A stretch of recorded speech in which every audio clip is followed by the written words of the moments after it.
This is Diana from the Dianaverse, standing out in the rain in Seattle to honor the water element of the full moon in Cancer that's going on. Just happened 2:21 p.m. Eastern Standard Time. And I was going to write a post, and it got long because there's a lot going on with the stars right now. So I didn't feel like typing all that. So I'm reading from paper a little bit because these are my notes. The lunar eclipse portal is closing. It started with the Capricorn solar eclipse back on December 26th. So this is our eclipse polarity right now, Capricorn Cancer, which is going to be changing next year. We'll be moving on to Gemini and Sagittarius. So this is wrapping up a decade. This is wrapping up the year. We're starting a whole new eclipse cycle. We're starting a new Saturn-Pluto cycle.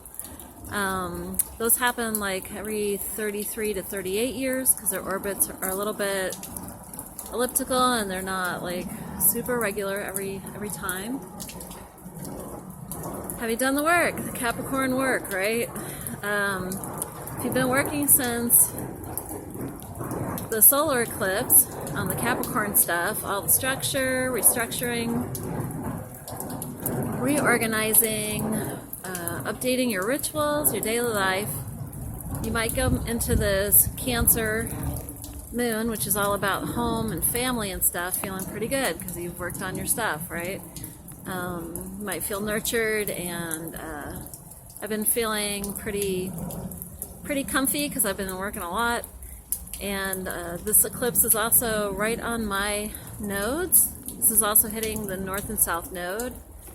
So if you have planets or like Capricorn and Cancer or nodes that are right around those 20-degree marks, you're going to be feeling this maybe more than some other people. The Cancer moon, the full moon, and the north node are kind of standing on one side, and opposing them on the other side are all the things in the Capricorn sign with that Capricorn party going on over there. We got 5 planets. You got the Sun, you've got Jupiter, you've got Mercury, Pluto, and Saturn. They're all doing their thing, working together. So it's kind of this real push-pull. If you haven't been doing your work, or you've got stuff going on where your family life or your feelings and stuff are maybe a little more complicated, you might see people kind of acting out. They're not getting what they need. They're unhappy. People go into some extremes or shutting down, right? Cancer the crab likes to get in a shell. It's a hard boundary he's got there.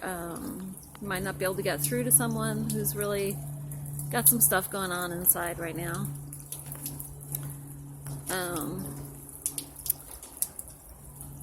So, just reading from my notes a little bit. The Capricorn Saturn structures, right? We talked about that. Speak your truth, Mercury, because Mercury is going to be moving on in just a few days. Mercury is the fastest moving planet. So anything that you've been feeling coming up, you need to get that out. Some of the other things will stick around a little longer. The Sun will be moving on by the end of the month, but Jupiter, Saturn, and Pluto, they're actually going to, well, Saturn and Pluto anyway, are going to be conjunct in just a couple days. So there's like even more emphasis, and it's on their nodes along with the moon's nodes. So this is like a pretty big shift time for old structures and old ways, although they might fight for a little while to hold on, because those Jupiter, Saturn, and Pluto, those guys are going to be hanging out most of the year together. So it's not going to lighten up yet, but things are going to start moving forward. Uranus is going direct. Uranus is in Taurus, so that's like Earth. And then you've got this watery Cancer moon. So if I was going to guesstimate on stuff that might be going on with Earth, it would be like watery Earth, mudslides, water things,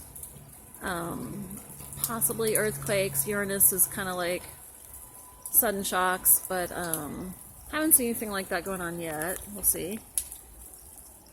So one thing you can do is look at where all those planets are in your natal chart. Like if you go to astro.com and you pick the chart that says transits, it'll show you where the current planets are compared to your natal chart.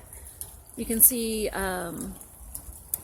what other planets it might be going over or what houses it's going over. That'll give you an idea where the emphasis is for you in your own personal life, the areas that are going to be the most important to work on. And I already said that. So an exercise that I did with a friend, and I find doing these kind of exercises is really great with a friend, although you can also do it on your own. But I took each of those planets that's in that Capricorn house right now, and we looked up transits in houses, and we kind of wrote a list of the kinds of things that might come up for each of us based on our own natal charts, which was a really fun exercise. A couple of resources for that are like the Dark Pixie. We found a lot of great transit information there. I also like to listen to Molly McCord. She's a great astrologer, and she's done a whole slew of videos on this 2020 conjunction thing. And we looked at pros and cons, so the ways that these could be helpful for us, and then like where our shadow work is, the shadow side of each planet, which was really illuminating. I think doing shadow work at this time is a really great exercise as we're kind of in a transitional period.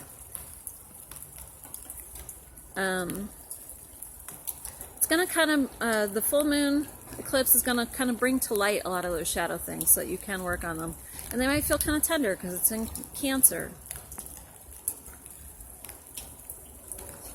So Cancer, another thing about Cancer, right? It's the symbol of the mother. The moon is the mother, represents mother, family, children. So all of those kind of things could be coming up. The great mother, like our, collective unconscious kind of mother, be like Demeter when she loses her daughter to Hades in the underworld. Pluto, right?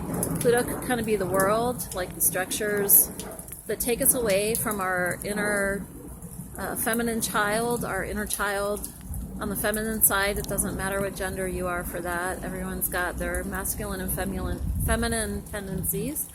So you can see, like, where is the world hijacked your inner daughter? And there can be some grief and some tenderness around that, right? It can be hard to function as who you authentically are compared to, like, the Saturn Capricorn structures of the world.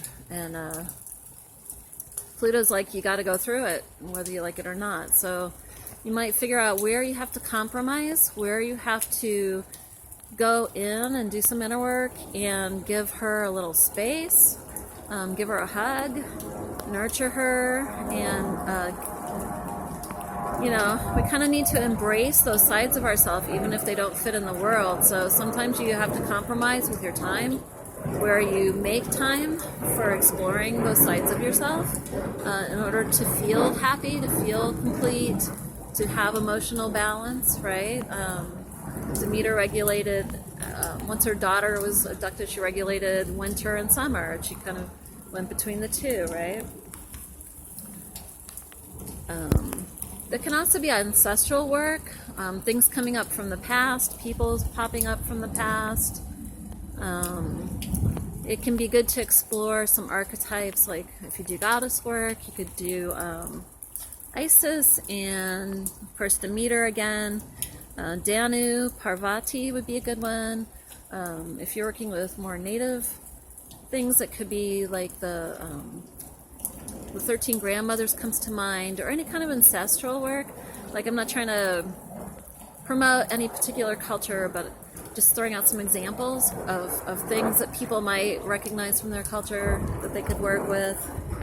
And it's like trauma coming up to be integrated. That's kind of the shadow work, right? So it's a good thing to work on at this time.